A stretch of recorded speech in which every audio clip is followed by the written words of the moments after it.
साथियों, पिछले एपिसोड में आप सभी को कांग्रेस और गांधी ने अप्रशिक्षों के लिए क्या किया, इस संबंध में बाबा साहब डॉक्टर भीमराव अंबेडकर ने बहुत सी जानकारियां आपको उपलब्ध कराई।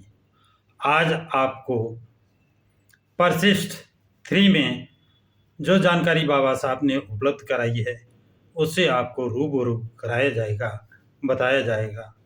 तो आइए देखते हैं। बाबा साहब कहते हैं कि पसंद और नापसंद के सवालों के साथ ही कांग्रेस के प्रति विदेशियों के विचित्र व्यवहार के स्पष्टीकरण से ये मालूम पड़ता है कि स्वतंत्रता, स्वायत्त शासन और लोकतंत्र के बारे में कुछ नीतियां हो सकती हैं, जैसे कि पश्चिमी राजनीति शास्त्रियों ने बताई हैं, और एक औसत विदेशी के लिए वही ढर्रा बन गया है। विदेशी लोगों की स्वतंत्रता और देश के लोगों की स्वतंत्रता में भेद नहीं करते। वो यही मानकर चलते हैं कि देश की स्वतंत्रता का अर्थ है देश के लोगों की स्वतंत्रता, और यदि किसी देश को स्वतंत्रता मिल जाती है तो देश के लोगों को भी स्वतंत्रता मिल जाती है। राजनीतिक क्षेत्र में पश्चिमी विचारकों द्वारा सिद्धांत प्रतिपादित किए गए हैं कि स्वायत्तशासी सरकार के लिए संवैधानिक नैतिकता आवश्यक है। इसको प्रवृत्ति मानते हैं।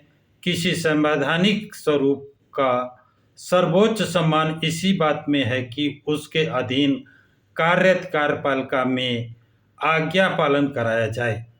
यद्यपि उनको एक निश्चित वैज्ञानिक संयम के अंतर्गत स्पष्ट बोलने और कार्य करने की प्रवृत्ति की छूट दी जा सकती है, तथा उनके सार्वजनिक कृत्यों के लिए जन भावनाओं पर संपूर्ण विश्वास के साथ उन पर कड़ी फटकार लगाई जाए और पार्टी कार्यों की कड़वाहट को स्वीकार किया जाए।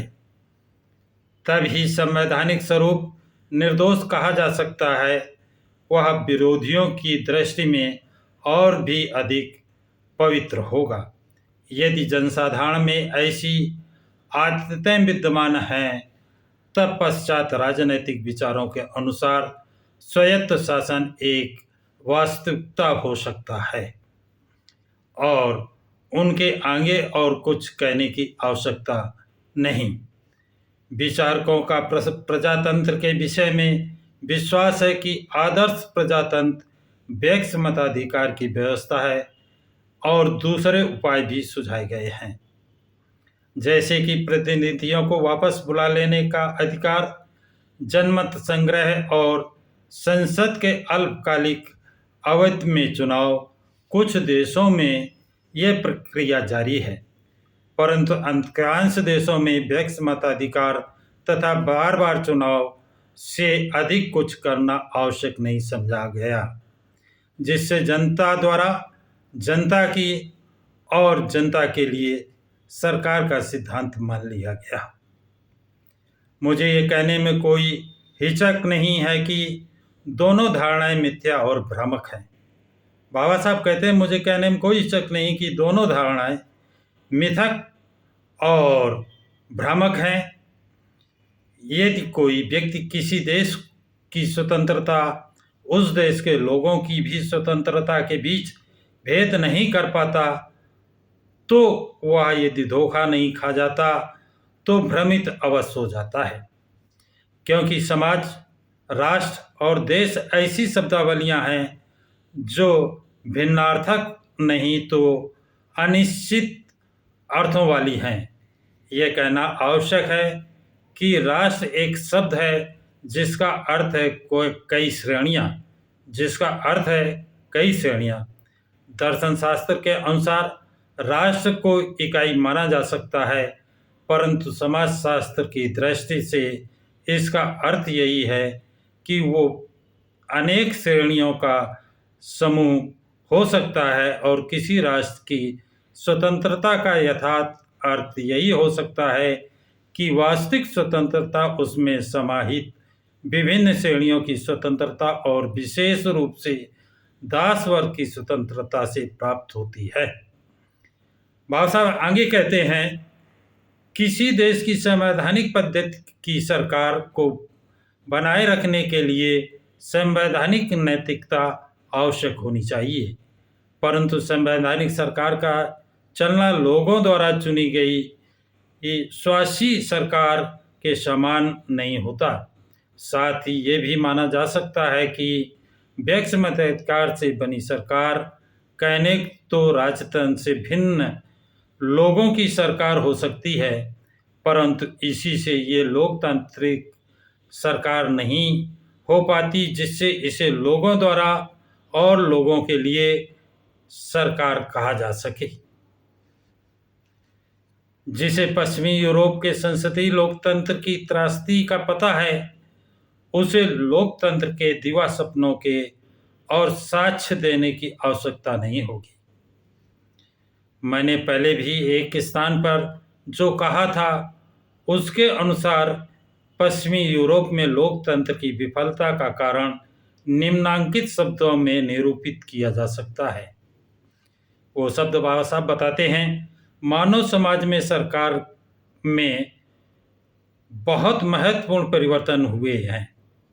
एक समय था जब सरकार स्वेच्छाचारी सम्राटों का निरंकुश हुआ करती थी। फिर लंबे समय तक हुए रक्तपात के बाद सरकार की नई पद्धति आई, जो संसदीय लोकतंत्र कहलाया।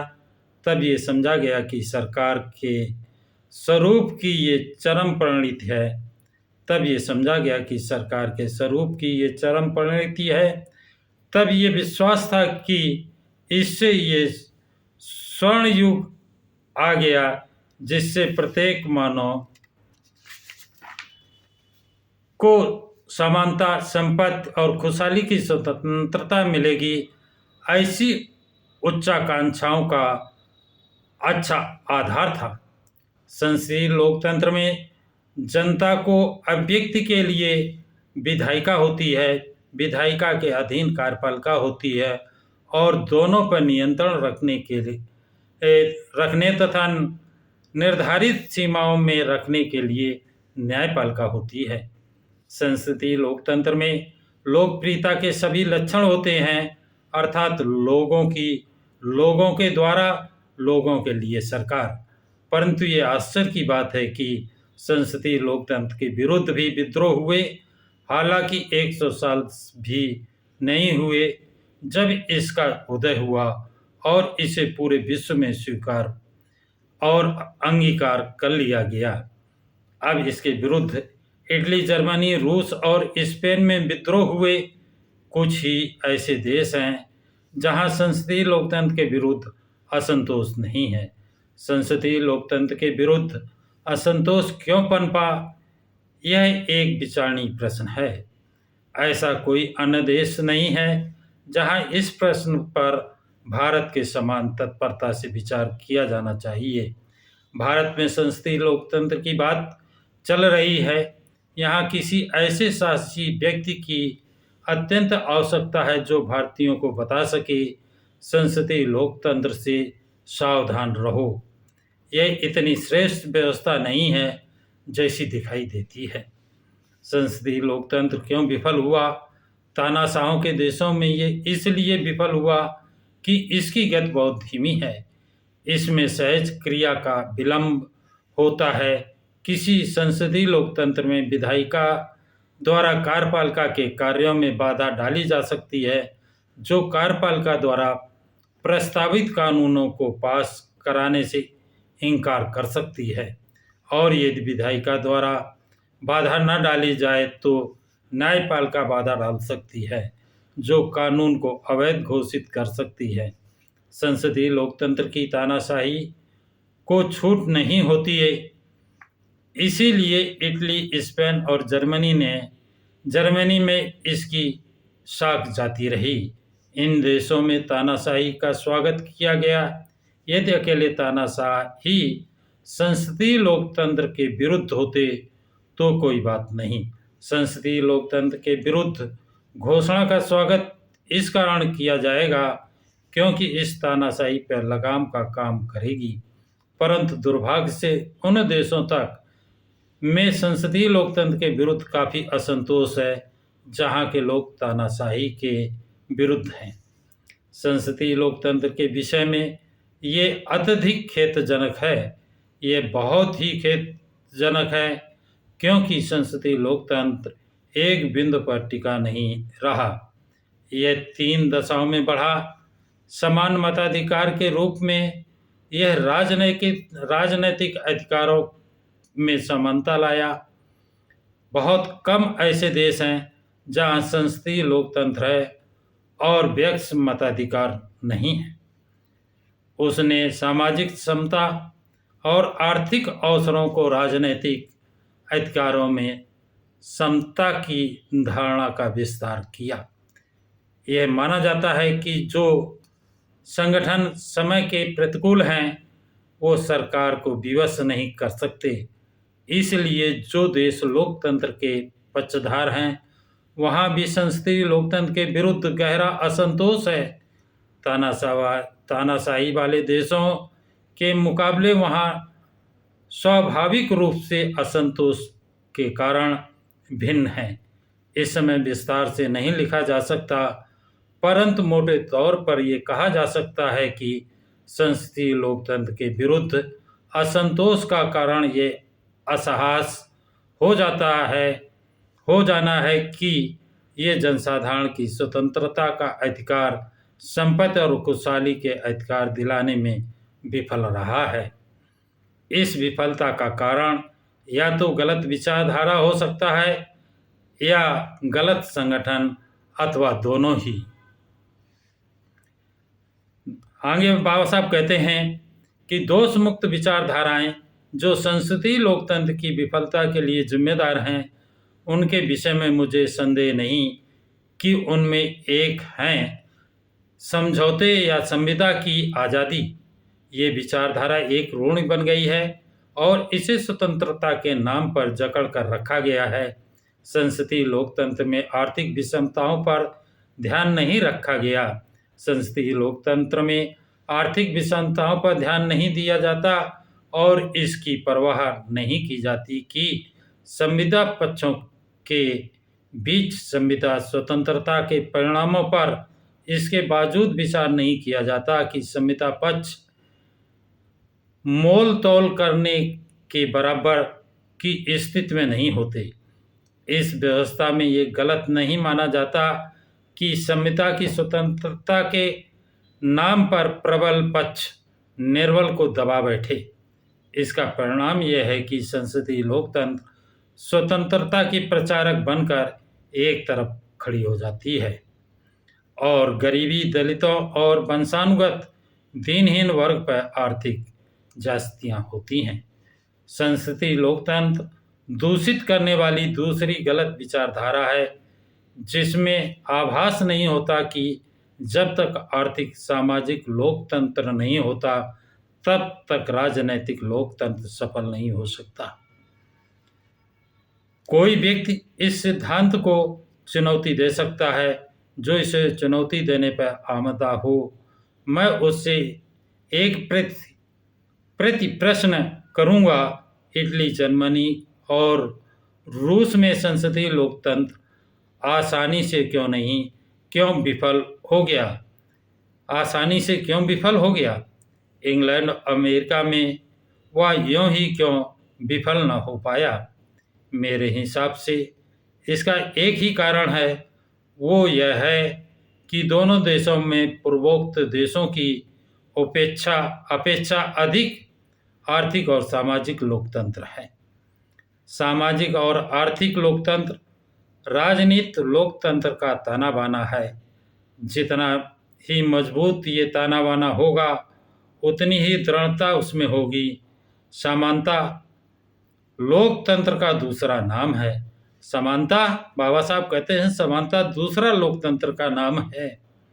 संसदीय लोकतंत्र में स्वतंत्रता की लालसा उत्पन्न होती है, इसका समानता से कोई रिश्ता ही नहीं होता है। यह समानता का महत्व समझने में विफल रही है और समानता और स्वतंत्रता के बीच संतुलन स्थापित करने में इसमें प्रयत्न ही नहीं किया जाता। परिणाम ये निकलता है कि स्वतंत्रता समानता को निगल जाती है और लोकतंत्र एक मजाक बनकर रह जाता है। मैंने कुछ गलत विचारधाराओं का जिक्र किया है जो मेरे विचार से संसदीय लोकतंत्र की विफलता का कारण है, परंतु मुझे ये भी विश्वास है कि गलत विचारधारा की अपेक्षा गलत संगठन संसदीय लोकतंत्र की विफलता के लिए अधिक जिम्मेदार हैं। सारे राजनीतिक गठबंधन संगठन के दो वर्गों में बढ़ जाते हैं, शासक और शासित। यह दुर्भाग्य है। यदि इतना ही दोष होता तो भी अधिक बुराई नहीं थी, परंतु विभाजन का दुखद पक्ष यह है कि विभाजन एक ढर्रा और नियत बन जाती है कि शासक जातियां सदा शासक ही बनी रहती हैं और शासित जातियां कभी शासक नहीं बन पाती। यह इसलिए होता है कि लोग ये परवाह ही नहीं करते कि वो अपना शासन आप चलाएं। वो इसी बात से संतुष्ट हो जाते हैं कि एक सरकार बना दें और वो उन पर राज करती रहे। इससे स्पष्ट होता है कि संसदीय लोकतंत्र कभी लोगों की सरकार या लोगों द्वारा बनाई गई सरकार नहीं रही और वास्तव में ये वंशानुगत प्रजा और वंशानुगत शासकों की सरकार रही है। राजनीति का ये वो विषैला संगठन है जिसने संसदीय लोकतंत्र को दयनीय रूप में विफल कर दिया है। यही कारण है कि संसदीय लोकतंत्र जन सामान्य की आकांक्षाएं पूरी नहीं कर सका और उन्हें स्वतंत्रता, संपत्ति और प्रसन्नता नहीं दे सका। ये लोकतंत्र की विफलता के कारणों का यह विश्लेषण सही है तो लोकतंत्र की हिमायतियों के लिए यह एक चुनौती है। कुछ मूलभूत बातें हैं जो लोकतंत्र की जड़ें हैं जिसकी वो अनदेखी नहीं कर सकते। बात को और स्पष्ट करने के लिए ये बातें क्रमवार रखनी होंगी। बाबा साहब और अपनी बातों को क्लियर करते हैं लोकतंत्र कैसे सफल हो सकता है। तो बाबा साहब कहते हैं पहले तो हमें ये ऐतिहासिक सत्य स्वीकार करना पड़ेगा कि प्रत्येक देश में दो वर्ग होते हैं, शासक और दास वर्ग, जिसके बीच बराबर सत्ता संघर्ष रहता है। दूसरी बात यह है कि सत्ता और प्रतिष्ठा के बल पर शासित वर्ग पर अपना प्रभुत्व जमाना उनके लिए आसान काम है। तीसरी बात यह है कि व्यक्ति मताधिकार और चुनावों की प्रवृत्ति के बावजूद शासक वर्ग के सामने सत्ता प्राप्त करने में कोई अवरोध नहीं आता। चौथी बात यह है कि शासित वर्ग के लोग अपनी हीन भावना के कारण शासक वर्ग को अपना स्वाभाविक नेता मानते हैं और दास वर्ग उन्हें स्वेच्छा से शासक चुन लेता है। पांच बात यह है कि लोकतंत्र के स्वायत्त शासन में आस्था न रखने वाले शासक वर्ग की मौजूदगी के कारण और इस तथ्य के संदर्भ में कि जहाँ तक शासक वर्ग सत्ता की डोर को थामे रहता है वहाँ ये सोचना गलत है कि लोकतंत्र और स्वशासन समाज का वास्तव में अंग बन गए हैं। छठी बात यह है कि लोकतंत्र और स्वशासन तभी यथार्थ रूप ग्रहण नहीं कर सकते हैं जब तक व्यक्ति मताधिकार लागू हो जाए, बल्कि ये सभी साकार बन सकते हैं जब शासक वर्ग की वो क्षमताएं ही समाप्त हो जाएं जिनके बल पर वो सत्ता प्राप्त करता है। सातवां तथ्य यह है, कुछ देशों में शासित वर्ग शासक वर्ग को व्यक्ति मताधिकार से सत्ताच्युत करने में सफल हो जाता है। कुछ दूसरे देशों में शासक वर्ग की जड़ें इतनी गहरी होती हैं कि शासित वर्ग को इस उद्देश्य की पूर्ति के लिए व्यक्ति मताधिकार के साथ कुछ अन्य संरक्षणों की भी आवश्यकता होती है। चूंकि इन विचारों का प्रतिपादन करना अत्यंत महत्वपूर्ण है, इसलिए हर स्वतंत्रता प्रेमी के सामने उन्हें प्रमुखता से रखना आवश्यक है, ताकि वह इनको देख सके और समझ सके। इससे उसे इतनी सहायता मिलेगी जितनी किसी अन्य बात से नहीं मिल सकती। इसी में उसे एहसास होगा कि लोकतंत्र के लिए संविधान की रचना के समय वो याद रखे कि ऐसे संविधान का मुख्य उद्देश्य शासक जातियों को सत्ता का स्थायी भोगी न बनने देना है, जिससे कि लोकतांत्रिक सरकार की स्थापना की प्रक्रिया हठ धर्मिता बन कर रह जाए। शासक जातियों को सत्ता से बाहर रखना मुख्य उद्देश्य है। लोकतांत्रिक सरकार की प्रक्रिया स्थापना के अनुरूप न रहे कि लोकतंत्र की प्रक्रिया को न केवल सहन किया जाए बल्कि उसे स्वीकार किया जाए, क्योंकि यह प्रक्रिया ही है जिसके बल पर शासक वर्ग शासित वर्ग पर सर्वत्र अपना वर्चस्व बनाए रखता है। साथियों, आगे बाबा साहब कहते हैं कि यही लोकतंत्र है, परंतु राजनीति पर जिन पश्चिमी लेखकों से विदेशी प्रभावित होते हैं, वो राजनीति के इस यथार्थ को समझने में असफल रहे हैं।